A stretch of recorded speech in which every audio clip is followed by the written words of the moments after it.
Mohon izin, Ustazah, menyampaikan materi presentasi saya, sambungan dari materinya Pak Nur Ali. Bentar, Sambil Ben. menunggu buka view. Pon, sudah terlihat kah? Masih loading. Masih loading, sudah. Sudah. Sudah. Oke. Ya, ini kemarin yang sudah dibahas sama Pak Nur Ahli, Pak Nur Ahli, Pak Nur Ali. Pak Nur Ali tentang, saya lupa kalau Pak Nur Ali judulnya apa, tapi kalau yang saya bagiannya ini pendidikan anti korupsi. Aja Bu.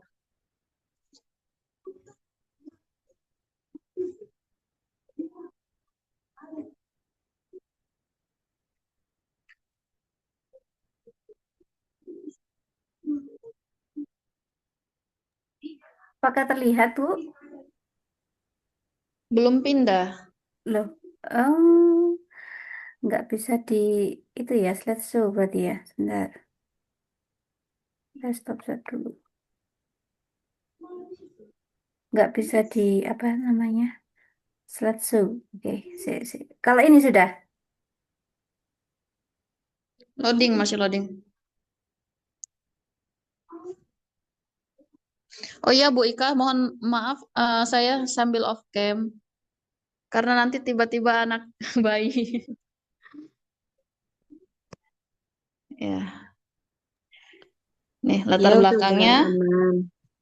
Korupsi itu merupakan kejahatan luar biasa. Ya, pasti kita semua sudah mengetahui ya. Dan tentunya merusak tata kelola pemerintahan. Indonesia itu membutuhkan integritas, transparansi, dan sistem pengawasan yang kuat. Pendidikan dan pemahaman nilai anti korupsi adalah fondasi utama untuk pencegahan agar tidak terjadinya korupsi. Selanjutnya,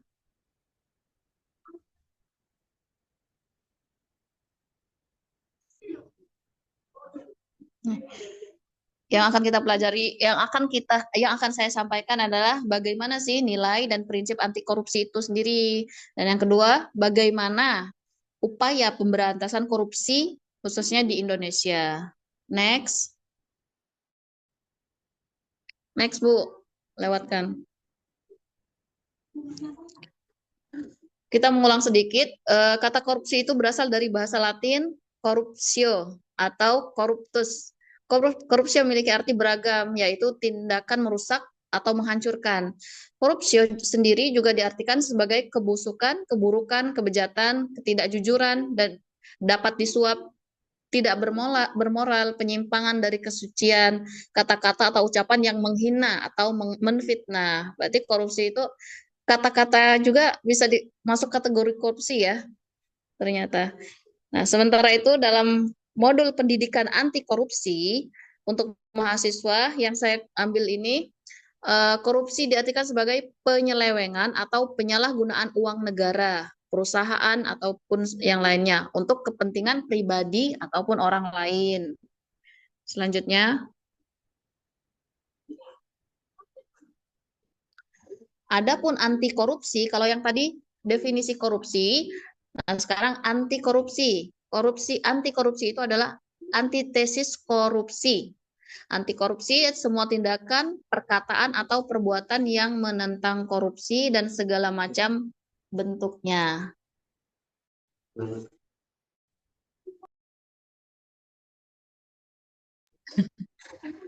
Gerakan anti korupsi yang dilakukan oleh berbagai pihak, termasuk Komisi Pemberantasan Korupsi atau KPK, lembaga pemerintah, sektor usaha, politik, dan masyarakat sipil, bertujuan untuk membangun kesadaran, pemahaman, sikap, dan perilaku yang menentang korupsi. Nah, adapun upaya anti korupsi ini melibatkan 3 strategi utama yang ada, yaitu penegakan hukum agar jerah pada pencegahan, kemudian dengan memperbaiki sistem untuk menutup peluang korupsi, dan juga pendidikan. seperti adanya integritas yang berfungsi sebagai kendali diri agar individu itu sadar dan mengenali serta menghindari perilaku koruptif itu tadi. Selanjutnya,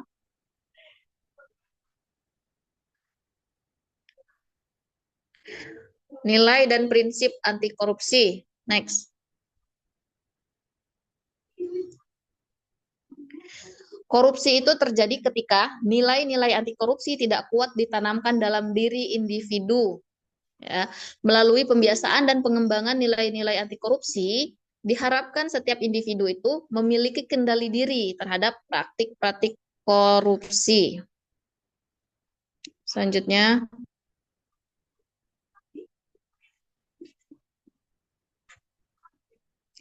nah, integritas sebagai nilai anti korupsi. Nilai anti korupsi yang wajib diterapkan pada diri sendiri itu ada 9. Tapi ada 8 apa 9 ya. Kalau di modul yang saya ambil ini tuh ada 9. Coba nanti mohon koreksinya ya. Nilai-nilai anti korupsi itu pertama adalah kejujuran, kedisiplinan, kemandirian, ada tanggung jawab, kerja keras, kesederhanaan, keberanian, keadilan, dan kepedulian. Ya, kejujuran yang pastinya kita sudah tahu. Kalau sudah tidak jujur ya sudah mulai ada benih-benih korupsi ya. Kemudian disiplin itu juga menjadi nilai-nilai dari anti korupsi itu tadi. Sampai selanjutnya,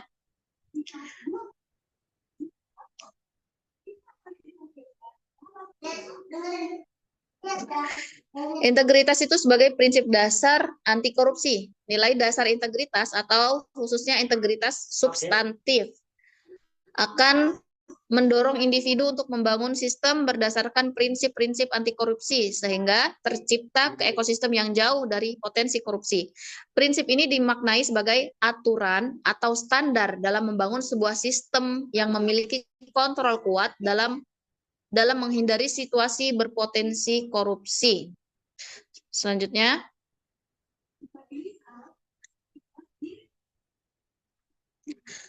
adapun prinsip dasar anti korupsi ada satu, akuntabilitas, yaitu kesesuaian antara aturan dan pelaksanaan kerja. Dua, transparansi, keterbukaan informasi yang dapat diakses sebagai bentuk kontrol terhadap potensi penyimpangan. Tiga, itu kewajaran, penganggaran yang sesuai dengan kebutuhan. Keempat, adanya kebijakan. Adanya sebuah aturan yang nantinya dapat mengatur isi kebijakan, membuat kebijakan, pelaksanaan kebijakan, serta kultur kebijakan itu. Yang terakhir, adanya kontrol kebijakan. Kontrol kebijakan ini adalah upaya agar sebuah kebijakan itu dapat secara efektif dijalankan dan dapat menjadi alat pengawasan terhadap potensi perilaku koruptif itu. Selanjutnya, jadi 5 ini adalah prinsip dasar anti korupsi ya. Selanjutnya ada peran integritas. Integritas itu berfungsi sebagai landasan moral atau komitmen individu dalam upaya anti korupsi. Integritas sendiri terbagi jadi 2. Satu adalah integritas formal, yaitu mengarahkan pada situasi individu yang konsisten dan komitmen atas sesuatu yang belum tentu mengarah pada nilai dan moral. Dan yang kedua adalah integritas substantif, mengarahkan pada situasi individu yang konsisten dan komitmen atas sesuatu dengan dasar nilai dan moral. Individu yang memiliki integritas substantif akan memunculkan perilaku yang sejalan dengan nilai dasar, memperkuat nilai anti korupsi atau kendali diri, dan mendorong pembangunan sistem berdasarkan prinsip-prinsip anti korupsi. Selanjutnya,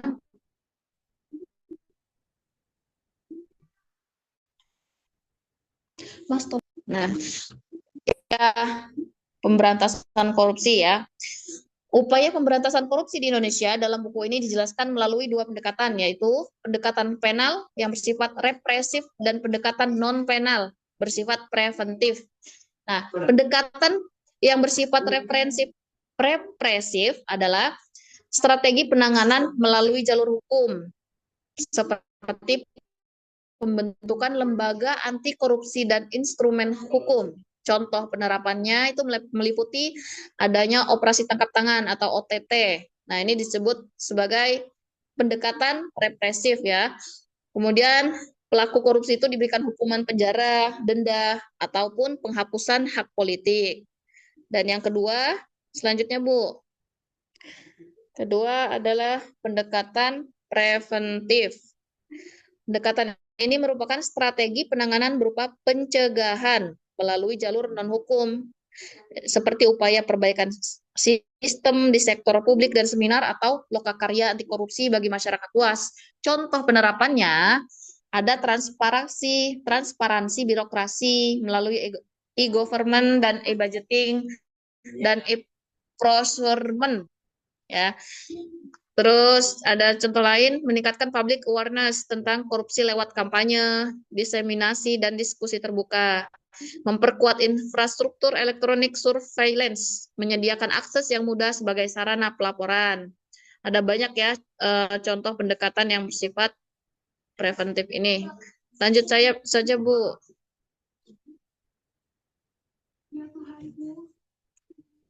Nah, selain yang tadi disebutkan, berdasarkan rumusan Caroline Kellin, terdapat 4 tipe kebijakan yang dapat diterapkan dalam pemberantasan korupsi. 1. Mengurangi ketergantungan masyarakat terhadap kekuasaan negara, terutama dari pejabat publik. Misalnya dengan melakukan deregulasi ekonomi, reformasi pajak, dan monopoli negara. 2. Melakukan reformasi hukum dan peradilan. 3. Menciptakan sistem pelayanan publik yang baik. 4. Mewujudkan pemerintahan yang transparan dan akuntabel. Ini menurut Caroline tadi ya, berdasarkan rumusan Caroline tadi. Selanjutnya, KPK sebagai salah satu lembaga independen yang mengupayakan pemberantasan korupsi, memiliki tugas dan wewenang yang mencakup 1. Tindakan-tindakan pencegahan sehingga tidak terjadi pidana korupsi. Koordinasi dengan instansi yang berwenang melaksanakan pemberantasan tindakan korupsi dan instansi yang bertugas melaksanakan pelayanan publik. Monitor terhadap penyelenggaraan pemerintahan negara. Terus selanjutnya supervisi terhadap instansi yang berwenang melaksanakan pemberantasan tindak pidana korupsi. Dan yang terakhir itu penyelidikan, penyidikan, dan penuntutan terhadap tindak pidana korupsi. Selanjutnya, terakhir. Jadi kesimpulannya, upaya pemberantasan korupsi di Indonesia harus dijalankan secara komprehensif melalui strategi triprong, gimana ini bacanya? Yang sudah saya bacakan sebelumnya tadi ya, yang meliputi penegakan hukum yang bersifat represif, pencegahan, dan prevention dengan perbaikan sistem dan pendidikan. Strategi pencegahan korupsi ini dilakukan melalui 2 pendekatan, yaitu pendekatan penal yang bersifat represif dan juga preventif. Agar upaya tersebut efektif, sangat penting untuk menanamkan nilai anti korupsi tanggung jawab yang sudah disampaikan sebelumnya. Adapun strategi pencegahan diperkuat dengan mengadopsi 4 tipe kebijakan tadi, diantaranya mengurangi ketergantungan pada kekuasaan negara, melakukan reformasi hukum dan peradilan, menciptakan pelayanan publik yang baik, dan mewujudkan pemerintahan yang transparan dan akuntabel. Selain itu, lembaga independen seperti KPK memiliki peran yang sangat sentral, mencakup tindakan pencegahan, koordinasi, monitor, supervisi, serta penyelidikan, penyidikan, dan penuntutan terhadap tindak pidana korupsi. Demikian yang bisa saya sampaikan materi tentang upaya pemberantasan korupsi ya, anti korupsi. Mau lebih dan kurangnya saya mohon maaf. Assalamualaikum warahmatullahi wabarakatuh. Waalaikumsalam Waalaikumsalam warahmatullahi warahmatullahi wabarakatuh. Terima kasih Bu Lita atas presentasinya. Untuk sesi berikutnya, ini melanjutkan presentasi dari Ustadz Agung. Apa tanya jawab Bu Im? Mungkin lanjut presentasi dulu aja Ustazah Wahyu nggih. Oke. Ustadz Agung sudah siapkah materinya? Menghilang orangnya. Ustadz Agung. Ini belum ini. Ya Allah. Saya jadwal saya ya. Iya, Saya enggak. Sudah Ya habis, Allah. Ustadz. Sudah habis ya. Astagfirullahaladzim. iya tinggal Ustadz Agung sama Ustadz Faisal karena Ustadz Faisal hari ini berhalangan. Jadi Ustadz Agung. Kira-kira Bu Im, Bu Ika, Nggih. kira-kira pertemuan kita tinggal berapa kali, Ustaz? Bu Ika? Sebenarnya kalau kuliah reguler itu sudah selesai minggu depan, Ustadz Sada. Nah, kalau kita kan menyesuaikan aja kalau memang semua sudah selesai presentasi, nanti bisa kita akhiri di minggu depan. Minggu depan Jadi bisa itu selesai. anunya, presentasinya. Kenapa? Diundur. Oh, mau minggu Iya, depan. diundur. Waktunya Sabtu depan, Ustadz ya. Ya siap, Tahun siap. depan, Ustadz. Jenengan sama Pak Faisal ya minggu depan ya. Insya Allah. Oke, minta tolong teman-teman yang lain untuk mengingatkan juga. Baik. Kalau yang lainnya sudah nggak, Ustadz Wahyu? Kenapa? Yang lainnya sudah semua ya? Oke, sudah semua. Maksud saya teman-teman yang lain mengingatkan Pak Faisal kalau saya lupa untuk Oke. mengerjakan yang ini. Oke, monggo sesi diskusi saya buka karena dari Ustadz Rayaku masih minggu depan. Monggo. Ini Pak Nurali nggak masuk ya? Biasanya temannya Bu Dewi ini. Izin lagi Nah, keluar. langsung bergabung. Karena teman-temannya, Langsung bergabung. Oh itu. Oh, Monggo sesi diskusi itu. saya buka. Ini tadi Tadi materinya. katanya izin mau jalan-jalan katanya. Sama Oh, keluarga. nggih. Nggih. Bergabung. Tema pada malam hari ini kan pendidikan anti korupsi, nggih. Yang dibawakan Bu Lita itu subtema tentang nilai dan prinsip anti korupsi, upaya pemberantasan korupsi. Monggo jika ada yang ingin didiskusikan.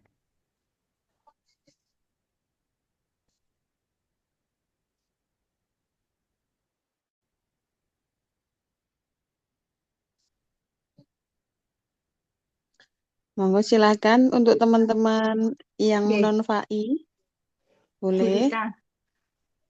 Coba tanya ini Bu Lita, ini gampang Bu Lita. Ini Apa? tentang anti korupsi pasti ada hubungannya dengan KPK, nggih. Lah, Pak keberadaan Nurali ada. Pak Nurali nggak? Hah? Pak Nurali. Ya ini loh, kan anti korupsi itu pasti kan ada hubungannya dengan KPK. Lah ini keberadaan KPK ini apakah sangat penting Bu Sinten Bu Lita? Mengapa keberadaan KPK itu sangat penting Bu Lita? Nggih. Nggih Bu Lita, karena ini memang sebenarnya sekelompok sama Pak Nurali, maka saya buka. Bisa Pak Nurali juga bisa itu. Oke, bisa Pak Jadi Nurali karena satu. ini sak kelompok kan. Kayak kemarin saya sama siapa? Bu Nadila ya. Monggo. Menurut PUV-nya siapa dulu ini? Bu Rita dulu nggih, habis itu Pak Nurali. Dua kali Pak Nurali. Kalau menurut saya ya tentu sangat penting Bu Dewi adanya KPK. Kalau nggak ada KPK nanti dengan adanya KPK aja masih banyak korupsi ya. Kalau nggak ada KPK ya lebih ini lagi, lebih leluasa lagi untuk melakukan kegiatan seperti itu. Ya Allah, nangkep. Oke. Terima kasih Bu atas pertanyaannya. Menurut Pak Nurali pripun? Tengkurap pas tuh. Di itu Pak, di unmute dulu kebiasaan, ayo kebiasaan. Di unmute. Assalamualaikum warahmatullahi wabarakatuh. Waalaikumsalam. Ngapunten saya terlambat. Wabarakatuh. Teman saya baru pulang dari masjid kok wis aduh. Cepet men, wes suwe ku mang. Ngendikane pe jalan-jalan malmingan. Nah, sudah diingatkan sama Bu Amma sama Bu Umi Dewi bahwa nanti malam ada siap. KPK, keberadaan KPK menurut kami itu diperlukan karena itu amanah undang-undang bahwa dengan adanya KPK itu untuk pemberantasan korupsi di negara kita karena pada waktu itu polisi belum mampu untuk memberantas. Sehingga di zamannya Pak Ruki almarhum, mantan polisi namanya Pak Ruki itu, kemudian disambung sampai pada akhirnya terakhir ini Pak yang Pak Bushro Mukodas, timnya Pak Bushro Mukodas, kemudian dilanjutkan lagi Pak Abraham Samad, karena ada kasus itu sebetulnya kasus yang dibuat-buat itu, dan akhirnya dibuat tes, itu puncak-puncaknya. Jadi hampir semua di zamannya Pak SBY itu, Pak SBY betul-betul bebas dalam pemberantasan korupsinya itu, gak peduli itu dari kader partai, dibiarkan. Kalau memang itu salah ya diproses, dan itu banyak dari kader partai ternyata ya yang ketahuan, yang tidak ketahuan. Artinya proses hukum yang pada saat itu betul-betul menakutkan. Artinya bagi para koruptor nggak sembarangan, hati-hati banget. Baru di eranya Pak Jokowi di angkatan pertama, di periode pertama Pak Jokowi itu sudah mulai berdoli, walaupun tidak diakui sebagai berdoli ya, tapi bahwa yang terakhir sampai-sampai yang namanya KPK itu diangkat menjadi PNS, orang sekelas Abraham Samad, sekelas itu aja dianggap tesnya nggak lulus, kemudian tidak dimasukkan ke KPK lagi. Nah, itu, dan akhirnya sekarang KPK adalah PNS. Itu beda, artinya apa? Kemandiriannya tentu akan beda. Sehingga karena pada saat anunya Pak Jokowi yang terakhir di periode terakhir itu, KPK betul-betul tidak berkutik, artinya tidak bisa dibanggakan oleh masyarakat. Nah, namun demikian KPK tetap diperlukan. Karena apa? Ya karena untuk membantu polisi, membantu penegak hukum yang lain untuk memberantas korupsi itu. Nah, sekarang alhamdulillah kejaksaan sudah mulai mengeluarkan kemampuannya. Dan sampai sekarang 3 triliun hasil rampasan dari koruptor itu diserahkan kepada Menteri Keuangan lewat yang disaksikan oleh Presiden. Alhamdulillah. Ya, nanti ke depan kalau memang dua itu aja kepolisian bisa bersih, kejaksaan bersih, ya pada saatnya KPK tidak perlu. Nah sekarang itu kan karena sudah terlanjur, sudah dibuat, undang-undangnya sudah ada, amanat undang-undang, ya mudah-mudahan aja ya sudah tidak perlu. Sekarang habis-habisin dana itu paling besar dana di KPK soalnya. Penyelidikannya itu luar biasa, dana betul-betul digelontor ke sana. Saat ini ya tadi siapa bilang setengah perlu setengah enggak ya masuk akal itu memang. Jadi ya karena apa? Enggak punya gigi sekarang. Jadi banyak kepentingan lah. Ya mudah-mudahan ke depan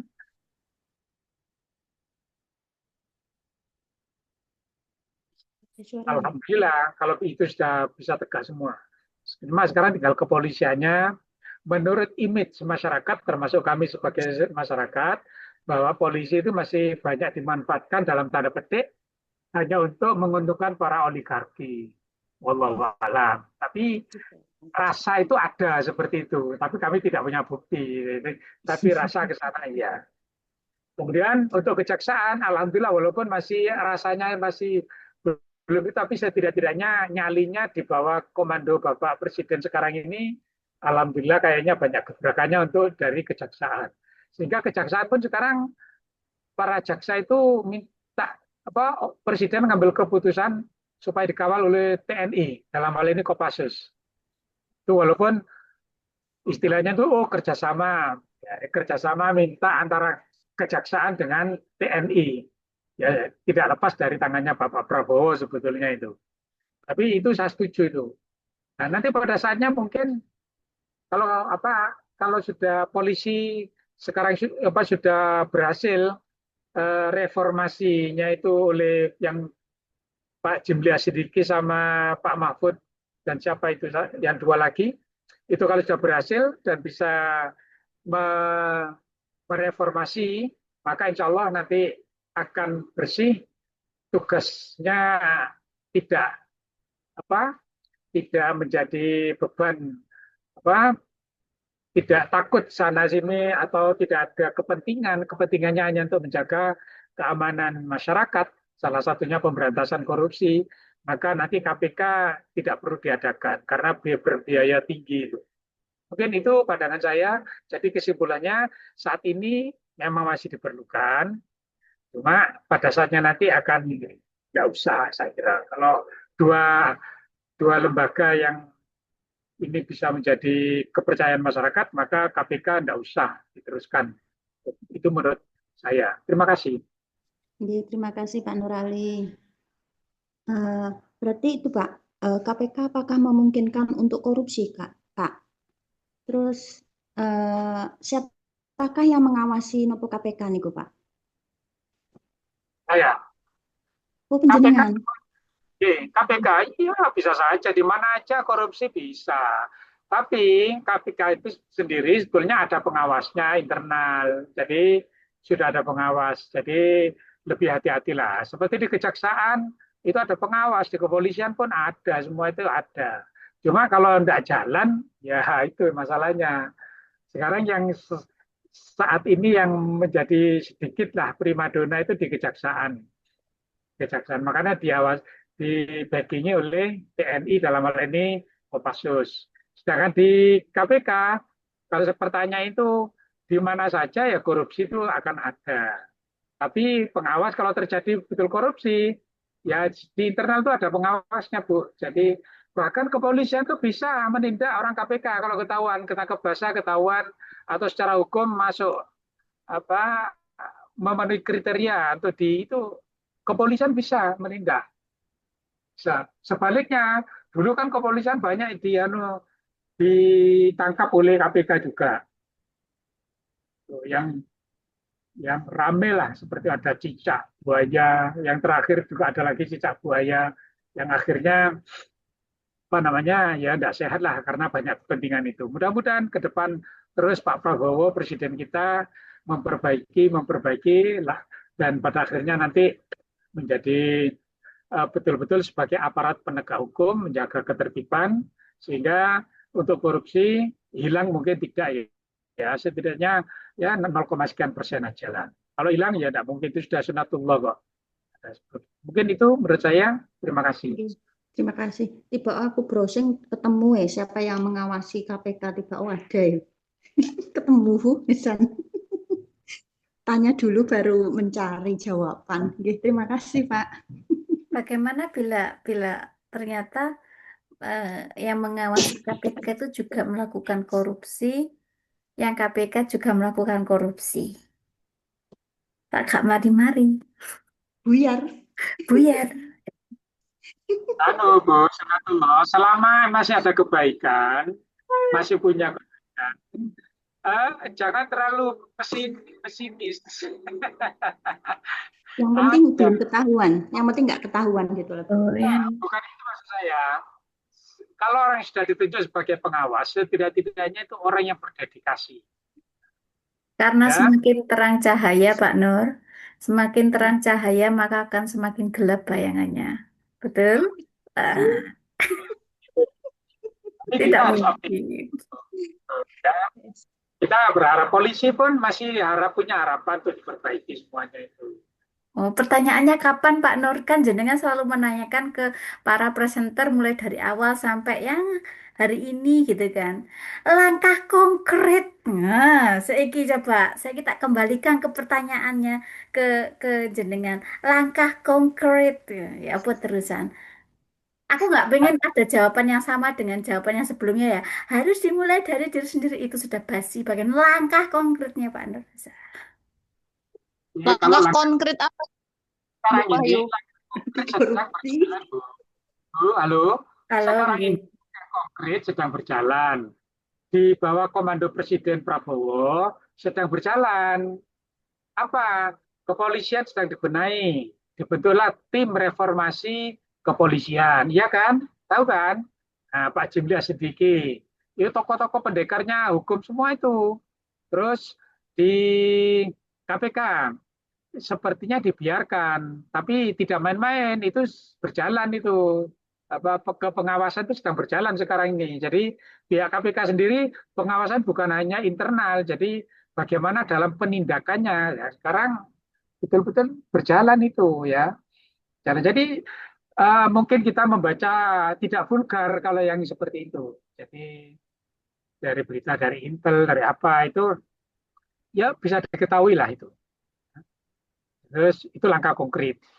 Langkah konkret yang paling nyata, paling gampang terbuka sekarang adalah Presiden Prabowo membentuk tim reformasi kepolisian dan doakan kita dukung itu berhasil itu.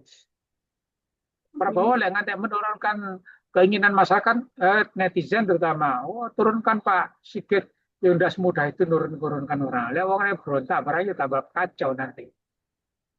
Ya, di langkah konkret sedang berjalan. Wes. Contoh satu, Presiden sedang setelah membentuk reformasi kepolisian. Terima kasih. Nah, terkait dengan korupsi dan hal itu ya Pak, pemberantasan korupsi. Pasti korupsi itu kan untuk melaporkan korupsi itu ada saksinya, ya kan? Ada pelapor gitu kan, Gi. Nah, bagaimana pendapatnya Bu Lita dan Pak Nurali tentang Undang-Undang Perlindungan Saksi Korupsi di Indonesia?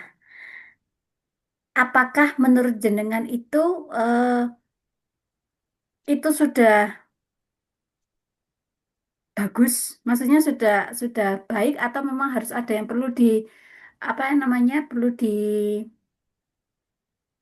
perlu diperbaiki lagi gitu. Karena pada kenyataannya pun orang yang melaporkan atau yang menjadi saksi korupsi itu dibungkam kalau di kehidupan nyata ya dibungkam gitu loh. Kalau misalnya dia seorang PNS, dia akan dipindahkan, yang melaporkan seorang PNS dia akan dipindahkan jauh gitu kan dari daerah yang nyaman gitu, misalnya daerah yang nggak nyaman gitu ya. Terus kalau misalnya kalau orang biasa bahkan mungkin bisa jadi terjadi tindak kekerasan gitu kan yang mengancam dirinya atau keluarganya kalau dari orang biasa gitu. Yang dari profesi biasa ya karena memang korupsi itu kan sudah jadi makar ya.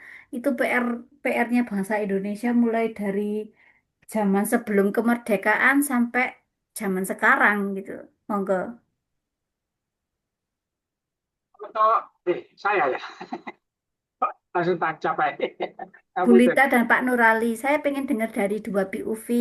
Padahal Pak Nurali ku lho, kemarin pas waktu presentasi pertanyaan gua keh lho. Saya gitu takut di mana ya. Untuk perlindungan saksi sudah ada, jadi namanya LPSK. Nah, dari LPSK itu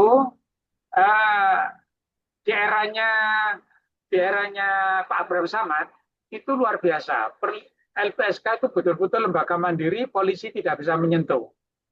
Baru ya ngapunten ya, saya ngomong bukan karena saya anti Pak Jokowi, tidak. Memang di eranya Pak Jokowi ini kerusakan tuh luar biasa banyaknya. Jadi ngapunten ya, saya bukan karena benci Pak Jokowi, tidak. Hanya sistem yang dibangun pada saat 10 tahun di eranya Pak Jokowi itu, termasuk LPSK-nya itu tidak mampu untuk menyentuh, melindungi masyarakat yang mau bersaksi. Jadi di situ ini sedang diperbaikan. Jadi ngono ya susahkah semua memang betul. Kita orang yang nggak optimis itu ya nggak salah gitu loh. Tapi saya termasuk orang yang optimis walaupun tahu kayak apapun berbenah itu akan berhasil nantinya. Karena diperbaiki sudah ya. Jadi untuk saksi kalau pada PNS takut sebetulnya nggak usah takut itu. Kalau memang tahu itu korupsi laporkan ya laporkan ke PK, aman kok, itu dilindungi. Jadi nggak langsung dibuka. Memang harus melaporkan, harus punya bukti. Tidak boleh kalau hanya sekedar lapor. Nah, menulis surat aja bisa, yang penting ada bukti, tahu. Nah itu nanti akan dilindungi, tidak akan langsung dibuka itu. Ya ke KPK. Kalau kepolisian saat ini ya saya sendiri belum berani. Misalkan orang kehilangan aja tidak mau lapor Pak sekarang itu. Ya walaupun lainnya juga ada ya, karena lapor nanti kena biaya macam-macam. Nah, itu ini image di masyarakat juga seperti itu, artinya juga parah kan kepercayaannya. Jadi Tapi kalau bagi saya, ya lapor saja. Kalau dimintai uang, jangan mau. Gitu aja. Ya nggak diurus, Karena Pak. kalau, ya, ya, kalau kita nggak lapor juga salah sebagai warga masyarakat. Bagaimana? Pokoknya kalau dimintai uang, jangan mau. Polisi itu aslinya juga tidak boleh minta uang kok. Kalau Iya, mau ya laporkan aja yang minta itu. Gitu. iya kalau Cuma nggak kalau ada kita gitu. tidak lapor, tetap itu salah gitu loh ya. Setidaknya Melaporkan kalau tikus kepada kawanannya, iya gini. Hmm. gitu kan? Tapi Piye tetap misalnya. harus lapor. Karena kawanannya itu belum tentu kawannya itu. Siapa tahu kita melaporkan tidak pada kawannya. Itu loh. Kawannya Setidaknya kucing. Kalau kita, negara kita akan mempunyai catatan bahwa tanggal sekian ada pencurian. Sehingga total pada tahun sekian, pencurian sekian. Kalau tidak ada yang lapor, tidak ada. Ya dianggap aman-aman. Tambah dianggap aman. Setidaknya ada catatan. Itu kalau pandangan kalau saya. si kalau si saksi ini melaporkan tikus kepada kawanannya, ambek tikusnya gak dicatat misalnya, lapor doa kena laporan. Atau begini, Iya. tikus ini melaporkan kepada eh, ada seseorang melaporkan tikus kepada tikus lainnya, oke ya. Kemudian tikus lain, bukan tikus lainnya kepada polisi yang bukan sebagai tikus, sebagai kucing. Kucing kemana tadi melaporkan kepada tikus atasannya. Hmm, pripun kalau begitu, nggak mari-mari gitu. Biasanya kucingnya dibungkam sama tikus itu. Iya, Karena gitu. kenyataannya seperti itu. Kenyataannya seperti itu. Iya, itu susah Ya, karena ya setiap yang melaporkan pasti diintimidasi itu mesti rata-rata loh. Kalau yang Makanya, dilaporkan orang yang tikus itu tadi makanya saya menanyakan, didiskriminasi. Heeh. apakah undang-undang perlindungan saksi di Indonesia itu sudah baik atau masih Ah, ada yang harus perlu. ditambahkan atau diperbaiki? Kalau diperbaiki itu apa? Aspek yang mana? Ini PR-nya, Rek. kalau tanyanya sudah baik, itu pertanyaan yang salah. Berarti sudah baik, berarti nggak baik. Loh, kalau secara secara tertulis mungkin baik, Pak, gitu kan. Tapi kan kita tahu sendiri di lapangan seperti apa. Makanya eh, karena kondisi di lapangan seperti itu, berarti kan evaluasinya itu apakah itu perlu diperbaiki lagi atau enggak atau bagaimana gitu loh. Kalau diperbaiki, diperbaiki apanya? Kalau enggak, kenapa enggak diperbaiki? Padahal di lapangan kan tidak seperti itu gitu loh. Itu jenenge evaluasi. Punten ya, itu diperbaiki, Bu. Tenang Mungkin aja, diperbaiki. jawab wah. Itu perbaiki yang seperti ini memang nggak gampang. Berjalan kok, itu berjalan. Pokoknya gara Pak Rias Rashid, tahu ya, Pak Rias Rashid seorang konseptor dari perpolitikan di Indonesia juga. Beliau menyatakan eh, kerusakan 10 tahun ini tidak akan selesai dalam 20 tahun perbaikannya. Perlu waktu 30 sampai 40 tahun. Gara-gara kerusakan 10 yang kerusakan 10 tahun yang dalam tanda petik kami sampaikan tadi. Itu Pak Rias Salasid menyatakan seperti itu. Artinya parah. Ya kalau kita tidak optimis, generasi kita nanti ya hancur. Negara tidak tahu Indonesia itu sudah tinggal nama aja bisa jadi. Bukan Nah hanya sekarang 10 aja tahun soalnya, Pak. Ini masalahnya bukan 10 Izin tahun aja. Oh, oke, Bulita, monggo Bulita. saya teringat dari kata Imam Malik ya. Kalau kita berharap banyak dengan pemimpin yang sekarang ingin memperbaiki ini itulah sepertinya sulit ya. Imam Malik bilang begini, untuk memperbaiki suatu generasi itu bukan dari atasnya, tapi dari akarnya. Kalau sekarang generasinya sudah rusak, ya sudah kita cuma bisa berdoa, tapi kita perbaiki generasi awalnya, gitu. Kalau berharap supaya negeri ini, aduh korupsi itu selesai, kayaknya nggak akan selesai-selesai gitu. Ya sudah, biarlah berjalan seperti ini. Kita perbaiki generasi awalnya saja. di diri sendiri. Diri sendiri dulu, Bu. Diri sendiri, terus anak Dari diri lingkungan sendiri. sekitar kita, anak, Betul. suami, Nah, itu temennya kan anak. berarti ya saya menimpali yang tadi 10 tahun.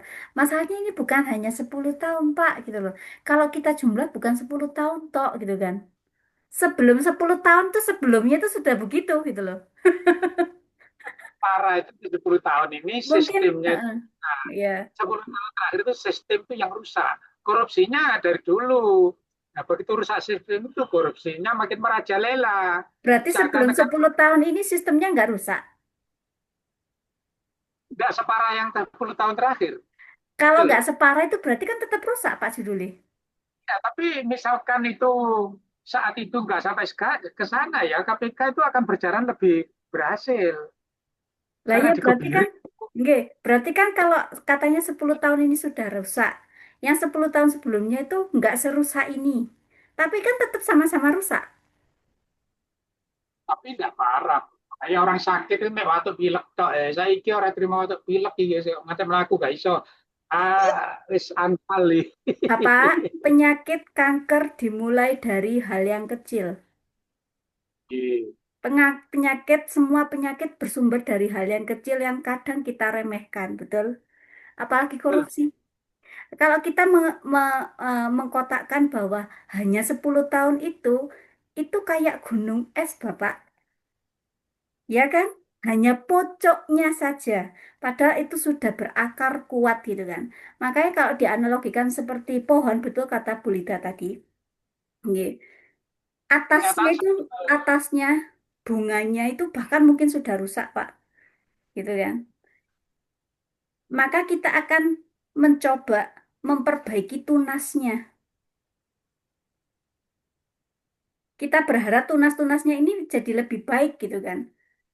Saya tuh sangat mendukung ICW, Indonesia Corruption Watch gitu ya. Karena di situ adalah wadah-wadahnya para pemuda yang sadar akan korupsi gitu kan. Saya berharap tuh mahasiswa itu banyak yang tergerak untuk ikut apa itu ICW gitu kan. Ya itu tadi loh untuk menumbuhkan tunas-tunas gitu loh yang sekiranya masih baik gitu. Kalau nggak baik ya podo aja gitu. Tapi seenggaknya tunas-tunas ini kita pelihara dengan baik gitu loh. Kalau kalau korupsi kita nyatakan, 10 tahun yang lalu tidak, itu sudah ada akar-akarnya gitu loh. Kok ibaratnya gunung es itu mau sana cili-cili no dasare kemudian jadi banyak. Ketoknya sing 10 tahun, padahal kalau kita tebang sing 10 tahun misalnya ya, nyatanya masih ada lagi gunung es yang muncul kan. Gitu loh. Ya kan? Itu menurut saya loh ya. Nah, pernyataan 10 tahun itu pernyataan dari tokoh nasional kita namanya Bapak Rias Rashid yang menyatakan bahwa kerusakan sistem yang dirusak 10 tahun terakhir dirusak loh ya bukan KPK itu kan dirusak namanya.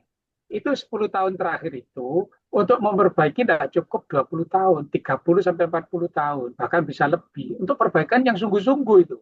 Iya. Nah, coba Itu pernyataan dari tokoh nasional. Ini pernyataan dari saya mahasiswa kata muridnya Bu Im. Dan sebagai masyarakat yang sudah lelah jalannya pemerintahan karena setiap ahli boleh berpendapat, boleh membawa kepentingan masing-masing gitu kan. Tapi masyarakat juga punya kepentingan masing-masing. Saya juga sebagai masyarakat dan sebagai mahasiswanya Bu Im. Itu pernyataan saya, Pak. setuju saya. Oke, monggo. Jika ada yang ingin didiskusikan yang lain, monggo silahkan. Dewi, oh, Apa Ustaz? pancing pertanyaannya Bu Ayu. Loh, teman-teman yang lain mana yang dari non Katam? Dino, Prio, Nesha. Mbak Nesha ini mana sih? Gak tahu muncul. Aku kerungu suaranya iling. Halo Bu Nesha, Mbak Nesha. Wis mulai di absen sing ayu-ayu. Kita ingat Aku gak ketok gambare wong-wong nih, mek nggih. ketok buah yutok ya. Oke, Bu Im. Oh, Bu Amarilis katanya no comment. Nggak apa-apa Bu Amarilis kalau misalnya ingin memberikan pendapat atau apa itu berdiskusi yang lebih lanjut. No, bener. Yang Wis online trauma kemarin. ketok Bu Amarilis. Terima kasih. Oke, thank you very much. Oke, saya kembalikan ke Bu Im Roatus Salihah. Pripun Bu Im ada statement atau closing statement? Saya kalau kuliahnya Katam ini selalu menyimak Ustazah. Tak bisa berkata-kata. Terus Bukan disimak, tak Bu. bisa Kalau berkata-kata. kalau nggak disimak, Eh, bahaya ini nanti. Nggak ada yang meluruskan nanti. Oke. Banyak ya yang dibahas oleh Ustadz Ustadzah di kelas Khatam ini, memang kelas berat, memang kelas Khatam ini luar Yang biasa. banyak. Pemicunya ini, apa asdosnya ini loh, Bu. Pemicu. Asdosnya luar biasa. Itu Bintang padahal kelasnya juga ben nggak sepi gitu luar loh Bu Im. biasa. Ustadz Ali adalah bintang Bapak kelasnya. kelasnya, bapak kelasnya Bintang itu. kelas Bu Im, tapi saya kelas ingin Khatam. mendengarkan pendapat Bu Im dan apa itu terkait itu tadi Bu Im, undang-undang perlindungan saksi untuk undang-undang perlindungan untuk saksi korupsi atau pelapor korupsi gitu. Itu tepatnya ada nggak sih Bu Im kayak bagaimananya gitu? Mungkin di undang-undang nomor berapa atau pripun Nah, kalau Bu, menurut Bu Im? mungkin sebelum Bu Im ada itu, Bu, namanya LPSK. Bukan hanya korupsi, semua saksi-saksi, terutama yang membahayakan dirinya itu ditampung di LPSK itu. Dan itu bukan hanya polisi yang di sana, ya memang ada bagian dari polisi. Gitu. Jadi, dan itu berdiri sendiri, ya sama kayak KPK itu bebas mau, tapi itu bebas untuk menyembunyikan seseorang dan mengamankan. Tidak kecuali presiden itu yang boleh. Jadi itu ya, monggo. Mm-mm. Soalnya nyatanya beberapa saksi korupsi yang atau pelapor korupsi yang dilindungi LPSK ya masih gak aman aja gitu loh Pak. Ada ya kan? Terus ya apa? Wes rada, aku kira rada nganu soalnya rada representasi masyarakat yang sudah benar-benar Ada, Bu. Tinggal perbaikan. Soalnya sistemnya itu sudah ada gitu loh. Sedang monggo Bu berjalan. Im.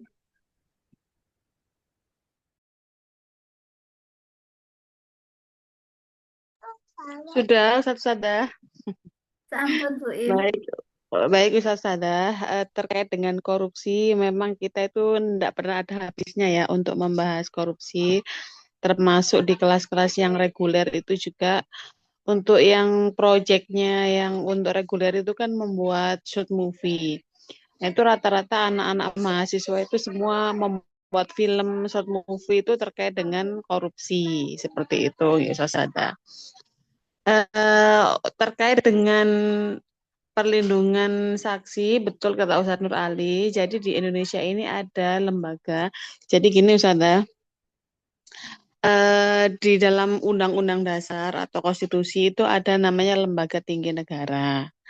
Nah, kemudian Lembaga Tinggi Negara adalah lembaga yang lahir dari konstitusi atau Undang-Undang Dasar yang seperti kita tahu adalah ada DPR, ada DPD, MA, MK, KY, kemudian ada Presiden, Wakil Presiden, termasuk juga ada kepolisian, ada TNI, dan seterusnya. Nah, ada juga lembaga yang lahir dari peraturan yang ada di bawahnya konstitusi, yaitu yang berasal dari undang-undang. Ya. Nah, kita lihat bahwa kalau undang-undang dasar itu kan dibuat tidak tidak apa ya? Ini.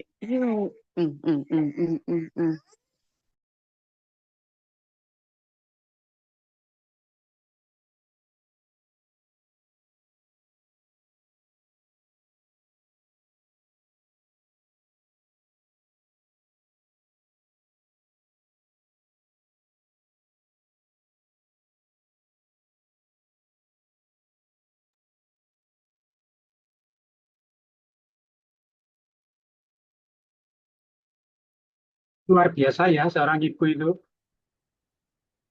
Tangannya bisa kemana-mana. Ustaz.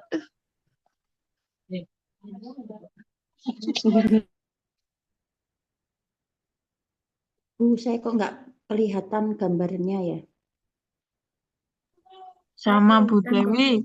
Oh sama ya, tak kira Saya jaringan kelihatan di kok Bu rumah Dewi. sakit yang lagi kurang bagus tak kira. Saya kira HP saya aja. Dari kemarin saya keluar masuk, tak kira ada perubahan, Enggak, pancet. itu memang Baru tak mau pengaturan keluar. dari Zoom-nya, pengaturan dari Zoom. Oh gitu. Tak kira sinyalku di rumah sakit ini. Bukan. Lanjut, ya Ustazah. Monggo Bu Im. Enggak. Kalau dari rumah itu ya kayak gini lah. Kalau live dari rumah ini, live lagi. Nge-zoom dari rumah. Eh, jadi terkait dengan apa namanya saksi, ini saya disclaimer dulu ya Ustazah. Saya itu tidak terlalu paham juga terkait dengan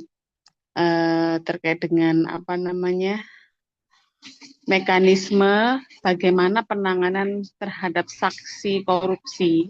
Tapi yang sejauh ini yang saya tahu adalah di dalam konteks hukum pidana di Indonesia, ya itu ada lembaga perlindungan saksi dan korban.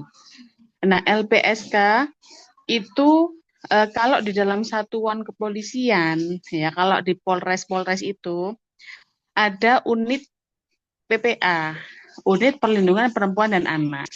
Itu biasanya adalah unit yang melindungi untuk saksi maupun korban yang itu adalah perempuan dan anak. Dan ada juga adalah unit untuk LPSK. Jadi untuk perlindungan terhadap saksi dan juga korban baik itu laki-laki dan perempuan. Itu di setiap satuan kepolisian. Jadi dalam sistem hukum pidana, kalau pidana kan umum ya, termasuk juga korupsi. Nah, kalau korupsi itu kan pidana khusus. Korupsi itu adalah pidana khusus. Kenapa dia pidana khusus? Karena dia punya sistem peradilannya sendiri, ada sistemnya sendiri, dan aparatur penegak hukumnya itu ada sendiri, termasuk adalah KPK. Begitu. Walaupun seperti yang disampaikan Ustadz Nur Ali tadi, polisi itu juga punya kewenangan untuk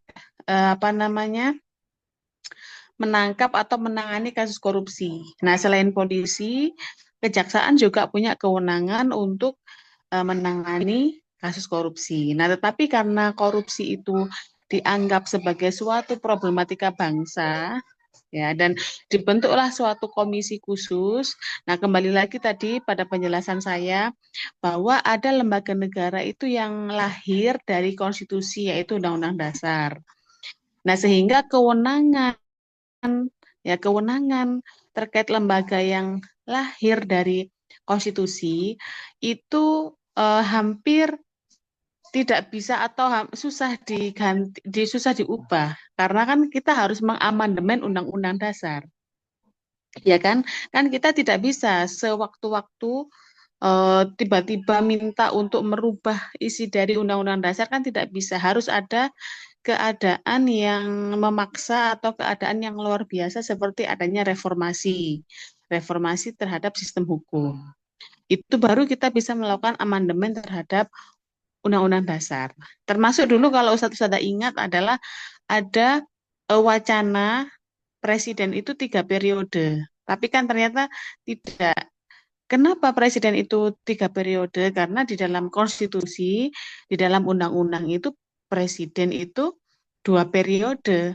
Itu kalau mau merubah presiden menjadi 3 periode harus melalui amandemen terhadap Undang-Undang Dasar dan itu prosesnya sangat panjang dan tidak mudah. Begitu. Karena itu terhadap lembaga tinggi negara itu susah untuk membatasi kewenangannya.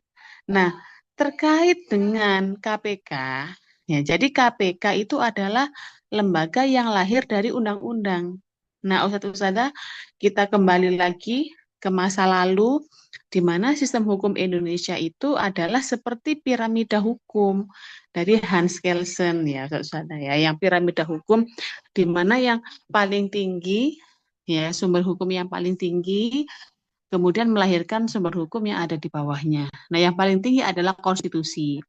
Nah, di bawahnya ada TAP MPR, tapi TAP MPR kan bentuknya adalah ketentuan-ketentuan umum ya, seperti haluan-haluan negara saja. Nah, di bawahnya TAP MPR itu ada undang-undang. Nah, undang-undang ini lebih fleksibel dari undang-undang dasar sifatnya. Kalau undang-undang sewaktu-waktu bisa dicabut, ya kan Ustazah ya, bisa dihapus, bisa direvisi, Itu kalau undang-undang. Jadi misalnya ada pasal tertentu itu kita nggak cocok, kita bisa mengajukan namanya judicial review ke Mahkamah Konstitusi. Jadi undang-undang itu bisa direvisi ya atau diubah oleh yang pertama DPR itu sendiri bersama DPD dan pemerintah. Yang kedua itu diubah, dimohonkan dihapus ya oleh masyarakat kepada Mahkamah Konstitusi.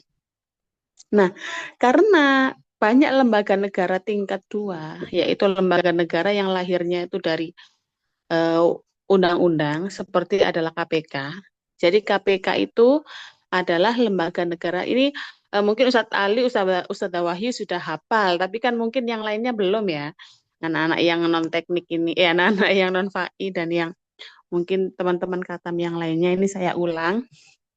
Jadi KPK itu adalah lembaga yang lahir dari undang-undang. Gitu ya. Jadi KPK adalah lembaga lapis kedua yang lahirnya itu dari undang-undang. Nah, sedangkan kita lihat undang-undang itu dibuat oleh siapa? Undang-undang dibuat oleh DPR bersama pemerintah. Nah, tadi disampaikan Ustadz Ali, ya, karena korupsi ini syarat dengan intrik politik, ya, jadi hukum itu tidak bisa kita lepaskan dari strategi politik dan intrik problematika politik. Nah, maka pada periode yang lalu, periode DPR-nya adalah Puan Maharani ya.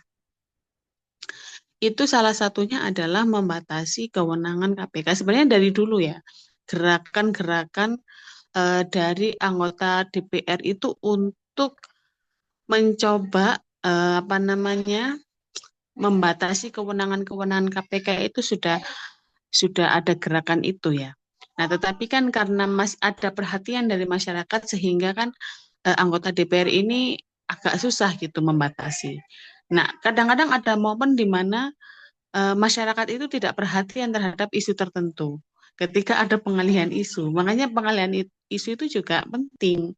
Ya, jadi masyarakat itu jadi nggak fokus pada yang urgent gitu. Lebih dialihkan pada isu-isu yang lain. Nah, pada akhirnya sekarang adalah kewenangan-kewenangan KPK itu sudah banyak disunat. Gitu. Jadi istilahnya adalah KPK itu adalah harimau tapi yang tidak punya taring. Ya, harimau tanpa taring. Artinya lembaganya sangat luar biasa. KPK itu adalah bukti ya, bukti eksistensi atau bukti buah manis dari reformasi. Jadi adanya KPK itu sebenarnya menurut saya pribadi adalah peluang ya atau komitmen Indonesia terhadap penerapan demokrasi pasca terjadinya reformasi. Nah, tetapi sekali lagi Ustaz Sada, polemik politik itu tidak bisa dilepaskan dari problematika itu. Ya. Karena memang korban ya, atau enggak adalah yang merasakan hukuman berat korupsi itu banyak. Ya, zaman di awal-awal itu, apalagi hakimnya yang Ari Tejo, siapa ya, hakim sekaligus guru besar di UGM, ahli hukum, saya sekilas lupa namanya ini, sering saya ini tiba-tiba terlupa. Itu yang menerapkan hukuman korupsi itu selalu hukuman maksimal. Ya, termasuk juga korbannya itu Angelina Sonda. Terus kalau jenengan tahu itu Pohan ya, bapaknya Anissa Pohan itu juga gitulah seperti itu. Itu awal-awal. Ya Ustaz ya. Siapa Pohan gitu ya Ustaz? Saya kok lupa. Jadi awal-awal adanya KPK itu memang lembaga yang digadang-gadang ya bisa menjadi guardian angel seperti itu ya, penjaga konstitusi di Indonesia termasuk menjaga terkait dengan korupsi gitu. Awal berdirinya KPK. Nah, tapi karena sekali lagi KPK itu adalah lembaga negara lapis kedua yang lahirnya itu karena undang-undang. Nah, maka ketika DPR dan pemerintah ini kemudian bersepakat ya untuk menghapus ya misalnya menghapus pasal-pasal tertentu, mengganti, mencabut pasal tertentu ya itu implikasinya adalah kepada KPK itu sendiri. Kewenangan terhadap KPK termasuk juga adalah Ustadz yang saya dengar dari teman-teman aktivis ya yang sering berinteraksi dengan KPK itu anggaran untuk KPK itu banyak yang dipotong gitu. Jadi cara mainnya adalah anggarannya banyak yang dipotong, pegawainya itu banyak yang eh, gajinya itu di bawah standar dari lembaga-lembaga negara yang lain seperti Kementerian Keuangan, Kementerian Olahraga dan seterusnya itu betapa banyaknya tunjangannya ya sementara tunjangan untuk teman-teman di KPK itu banyak yang dipotong. Yaitu salah satunya adalah trik-trik ya cara-cara halus mungkin ya yang digunakan oleh oknum-oknum tertentu itu untuk membatasi kewenangan KPK sehingga orang itu akhirnya kalau dulu kan sarjana-sarjana hukum ya, aktivis-aktivis hukum itu cita-citanya adalah ingin jadi pegawai KPK gitu ya. Saya dulu fresh graduate itu sering saya itu tes online. Pernah ya 2 kali saya tes online masuk masuk seleksi KPK tapi nggak masuk-masuk. Karena cita-citanya adalah ingin menjadi pegawai KPK gitu, ingin memberantas korupsi di Indonesia gitu. Nah, tetapi karena sekarang tunjangannya dipotong ya, kemudian kejelasan statusnya itu juga tidak jelas kan kemarin sempat ramai itu bahwa pegawai KPK itu nggak punya status yang jelas dan seterusnya. Yaitu adalah cara-cara yang digunakan oknum penguasa tertentu untuk membatasi KPK.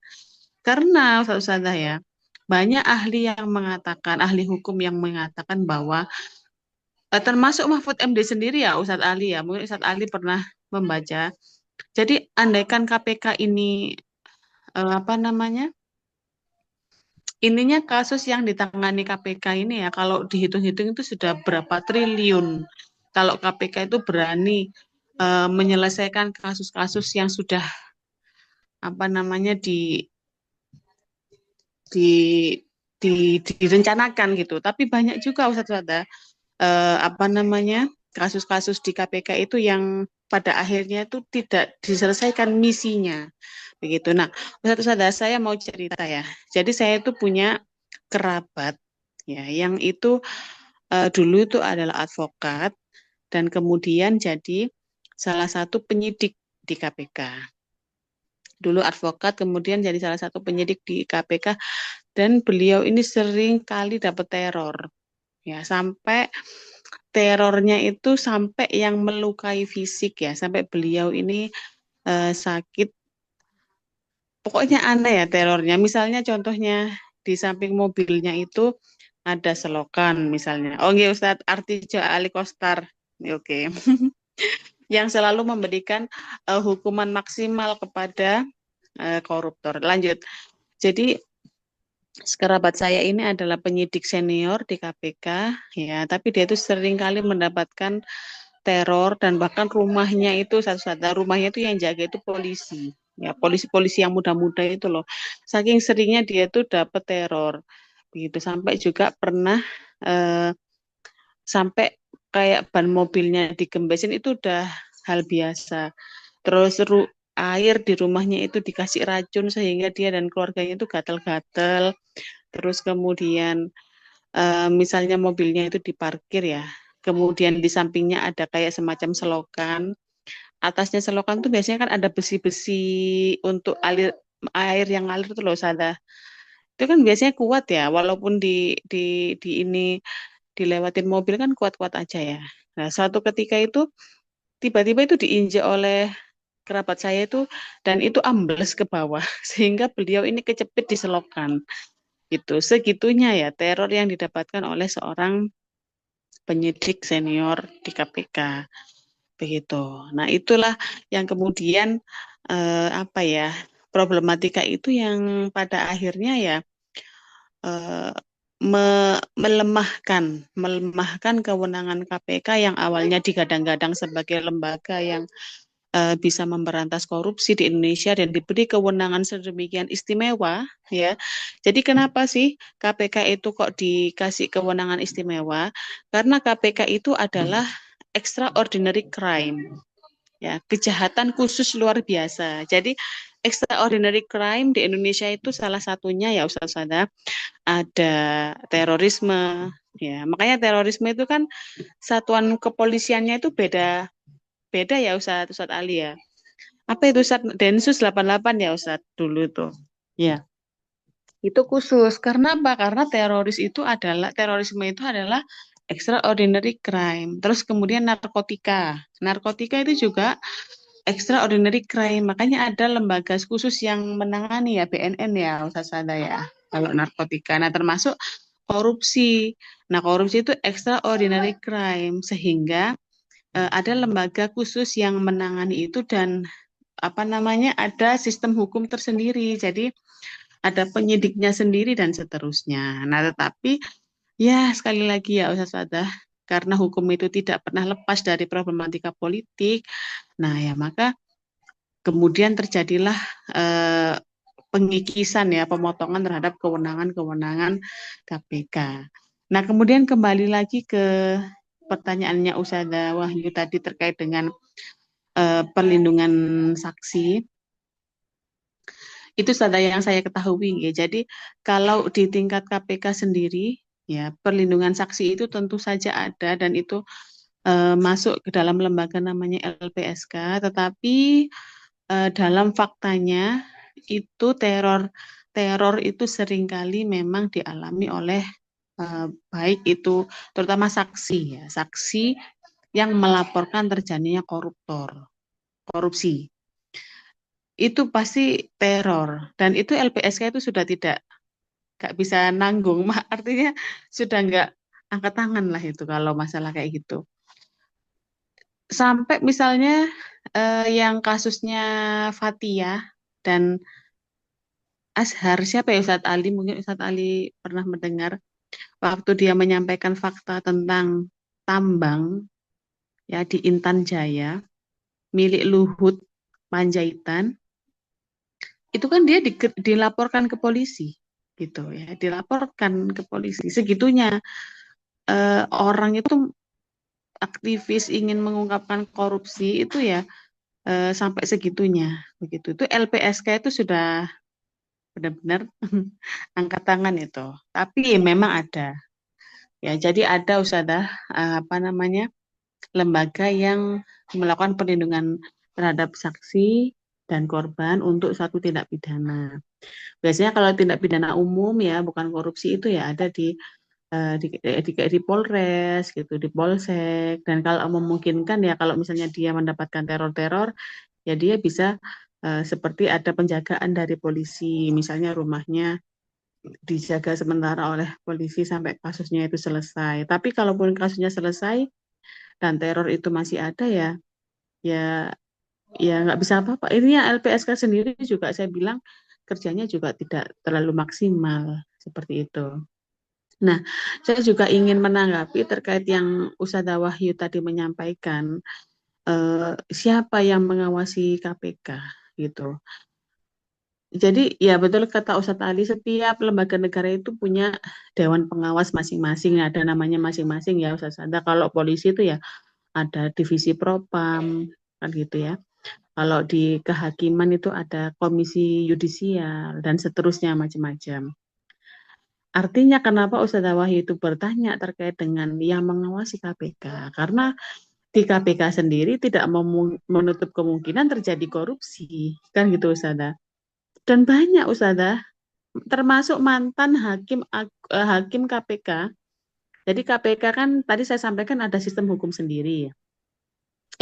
Astagfirullah kok hakim KPK tuh hakim MK ya dulu tuh ya yang tertangkap. Ya termasuk adalah ketua, misalnya ketua KPK itu Firly Bahuri ya atau namanya siapa ya Firly pokoknya. Itu kalau nggak polisi. salah. Nah, kalau Firly Bahuri itu KPK, Bu. Iya KPK Eh, ya Ustaz. yang Yang menterinya itu yang temannya Pak Mahfud MD itu, yang hakim MK itu. MK. Iya, saya lupa tadi kok keingetnya Hakim MK. Revisi maaf. Maksudnya adalah Firly. Yang saya mau sampaikan ada Hakim MK juga ya. Padahal MK Mahkamah Konstitusi kan guardian of the Constitution. Tapi ya hakimnya ternyata bisa disuap. Ya siapa ya Ustaz? Saya lupa namanya Hakim MK itu. Iya, Yang temannya Mahfud MD. Yang sekarang di penjara karena korupsi. Akil Nah, tetap, Muhtar. oh iya Akil. betul, Akil Muhtar. Nah, kemudian Firly misalnya, Firly Uangnya ada di kota, di dinding, di macam-macam di kantornya itu. betul Ustaz. Hasil Nah, termasuk korupsinya juga di nggih. Jadi karena di KPK itu tadi apa namanya lembaga yang lahir dari undang-undang, nah maka ketua KPK itu juga seleksinya ya untuk dipilih menjadi ketua KPK itu seleksinya ada fit and proper test itu yang menyeleksi itu DPR Ustazada. Ya kalau nggak salah itu ada 3 lembaga yang menyeleksi ya salah satunya adalah DPR. Nah di situ kan memang hukum itu sudah menyatakan ya misalnya bahwa ketua KPK itu dipilih dengan kriteria ini. Tapi sekali lagi kan kita tidak bisa melepaskan dari dinamika politik ya gitu. Nah, pemilihan ketua KPK itu juga syarat akan kepentingan politik tertentu. Begitu ya Ustadz Ali. Nah, bahkan di periodenya Jokowi itu orang-orangnya Jokowi memang yang jadi pimpinan KPK gitu. Nah, kalau udah kayak gitu kan kalau pimpinannya aja sudah seperti itu ya kan kita tahu arahnya adalah bahwa benar-benar KPK ini sudah seperti harimau yang tidak punya taring, yang tidak punya gigi ompong gitu. Jadi namanya luar biasa tetapi kewenangannya sudah sangat dibatasi. Kira-kira seperti itu. Nah, tapi tadi disampaikan Ustadz Ali, tapi saya sekarang ya mengikuti sih, tapi nggak yang terlalu mengikuti setiap hari. Ya mudah-mudahan pada kepemimpinan presiden yang saat ini mulai dibenahi lagi. Kalau enggak ya kita benar-benar hancur ya Ustadz ya. Kalau enggak berbenah itu ya kita nggak tahu lah nanti ke depannya itu seperti apa. Tapi sekarang kejaksaan itu juga sudah mulai action. Ya. Kalau saya rasa sih mungkin ada problematika politik juga, mungkin karena KPK sudah banyak pembatasan. Nah, akhirnya kejaksaan ini mulai ambil alih untuk pemberantasan korupsi. Nah, sekarang kan KPK itu nangkapnya hanya ini ya, ikan-ikan kecil ya ibaratnya kalau di lautan itu KPK itu hanya menjaring ikan-ikan kecil, nggak menjaring ikan-ikan besar. Beda dengan dulu ya Ustadz Ali ya. Kalau dulu tuh KPK itu berani menangkap ikan-ikan besar. Kalau sekarang sudah nggak berani, paling yang ditangkap ikan-ikan kecil, kepala daerah, kepala desa, mentok-mentok wali kota, itu aja. Sudah jarang yang petinggi-petinggi kementerian di kementerian itu yang diambil, yang ditangkap itu. Mungkin itu Sada Wahyu dari saya. Oke, Kok Bu jadi In, terima kemana-mana ya? kasih. Terima Mudah-mudahan kasih, bisa Bu. dimengerti. Terima kasih Bu Gimana In. yang lainnya? Teman-teman Hmm. dari non-FAI. Oh, saya mungkin titip menyampaikan ya Ustaz Usada. Nanti untuk UAS seperti biasa kita tidak ada untuk kelas Katam, termasuk juga untuk kelas COE dari Fakultas Teknik dan kelas-kelas yang titipan, anak-anak titipan ini seperti Dena, Naswa, cuma khususan sama Naswa Zahwa.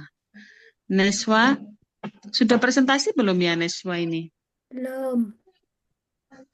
Bersuaralah Naswa.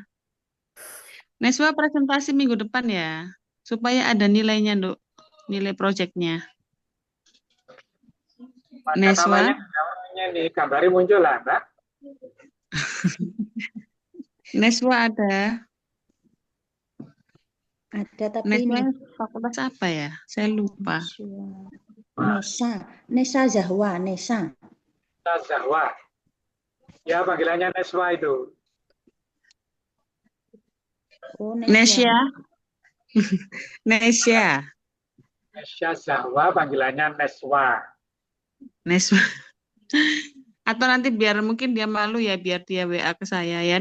Nesya ya, silakan WA supaya dapat nilai untuk proyeknya. Dan juga teman-teman yang lain boleh silakan sambil ikut diskusi ya, supaya nggak dimonopoli oleh teman-teman dari kata. Yang ngomong cuma bertiga ini, Bu. Kami nggak boleh. Kemarin juga debatnya cuma kita bertiga ya, Opo Ibu. Bu Im, Sekarang ini untuk ya. UASnya Katam, Nggih. Katam di mata kuliah studi ayat hukum itu, Bu Im. Oh iya, Oh, saya iya. lupa. Aduh. Ini Ustazah, insya Allah hari Senin ya saya sampaikan langsung aja deh ke grup panitia sekarang bahwa Katam itu tidak boleh diminta untuk offline gitu. Jadi Ustazah nanti saya sampaikan. Mungkin Ustadz Rizal nggak kurang memahami, termasuk Ustadz Taufik juga mungkin kurang memahami Untuk terkait UASnya dengan Katam. kewarganegaraan pripun, Bu Im? Yuk, ini tadi. Nggak ada Nggak Ustazah. ada ya? Alhamdulillah. Iya, terima kan kasih, presentasi Bu. itu, Bu. Sudah diambil dari Nilai nilai diambil. proyek Ustazah. Oke, terima Nanti yang ada UASnya mungkin perdata. Nah, ini. Tahu aja Bu ya, apa? Nah, Padahal toh angel itu. Tambahan tentang korupsi yang lagi marak sekarang ini. Sebetulnya sekarang bukan hanya korupsi. Ini berita-berita apa ya, seorang pejabat sekarang itu seperti Ridwan Kamil. Ternyata bukan hanya satu, sekarang bertambah lagi loh itu. Wah, Nanti Pak. nah itu ada indikasi aliran dananya mengalir ke istri-istri yang lain. Apa Aura Kasih kalau nggak salah namanya itu. Walah. Banyak Ustadz. Itu Ada Lisa Mariana, ada Aura Kasih, ada siapa macam-macam. Ya itu istri Siri juga termasuk bisa digeledah juga ya. Bisa Ustazah, kalau ada indikasi aliran dananya ke sana. Makanya ini tuh keberanian dari KPK sih harusnya untuk mengusut kasus-kasus besar gitu loh. Kita sudah rindu ya dengan KPK yang berani mengusut kasus-kasus besar gitu ya. Mudah-mudahan aja lah. Bu Ama Berani pripun, itu. Bu Ama? Titit. Kenapa titit-titit? Tadi kayaknya bersuara tapi kok langsung hilang lagi gitu loh maksudnya. Iya Bu Im, lanjut. Anaknya menangis. Itu cuma Cariin Kak, mana Ibu? panas-panas buzzer panas-panas itu kok. Oh, manas-manasin buzzer. Bukan resmi yang mengeluarkan. Jadi kayak masih takut meyakini ini berita asli apa cuman buzzer apa gimana? Bawa alam Bu, nanti lama-lama akan ketahuan juga. Iya, titit-titit, nggak tahu itu buzzer apa titit-titit. Biasanya peralihan isu itu bisa Oh jadi. iya, betul Bu Dewi. Betul. Kita sudah Semangat hafal Bu dengan Dewi. para politikus Indonesia. Ustazah kita akhiri ya untuk kelas hari ini ya Ustazah. Oke, Bu Im. Minggu depan tolong Ustadz yang belum presentasi Ustadz Agung. Saya beri kesempatan kalau minggu depan nggak presentasi ya sudah saya tinggal ya Ustadz Agung ya. Ya, nilainya kosongin aja Bu. Insya Allah. Khawatir, Bu. Tak begadang nih. Soalnya udah mepet nanti UAS itu Januari. Oke. Nanti kalau sudah minggu depan nanti saya langsung mau setor nilai untuk yang Katam. Karena si Dena ini, mana Dena ini? Dena ini udah minta-minta supaya nilainya diinput karena dia udah mau wisuda periode 1. Nggih, Diinput Bu. sendiri aja Bu Ika. Iya, saya tunggu pertemuan terakhir. Nanti hari Sabtu minggu depan kita pertemuan terakhir. Nanti hari Seninnya mulai saya input untuk yang nilai kewarganegaraan supaya yang kayak Dena DKK ini sedang segera lulus. Nggih, amin.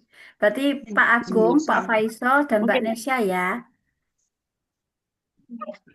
nggih, Nesya nanti biar japri ke saya ya Nesya ya. Iya, Nesya ini pernah japri ke saya.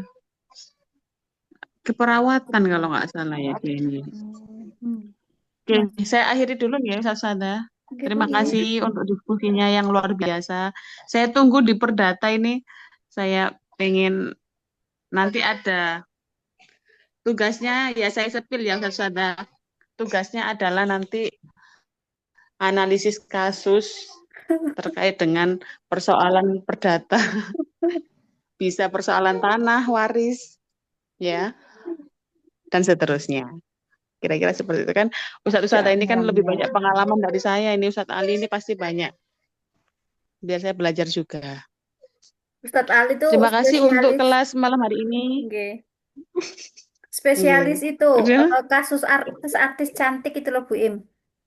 Ya, berarti itu Baik perkawinan itu. Ustazah. Spesialis perkawinan di dalam perspektif hukum perdata. Baik, saya akhiri ya Ustaz Sada ya. Nggih. Iya, monggo. Kita akhiri dengan baca Alhamdulillah. Mohon maaf jika ada salah kata. Bila bisa bilhaq wasabiqul khairat. Wassalamualaikum warahmatullahi wabarakatuh. Waalaikumsalam Ustazah warahmatullahi Wahyu, terima kasih loh. Wabarakatuh. Nggih, Selalu sama-sama. setia Ustazah Wahyu Sama-sama Ya, Bu Bu. Im. Terima kasih kembali. sebagai asdos. Asdos mahal ini. Nggih Bu Im, sama-sama. Ini saya izin close ya. Ini kebetulan saya jadi Iya. host. Langsung end.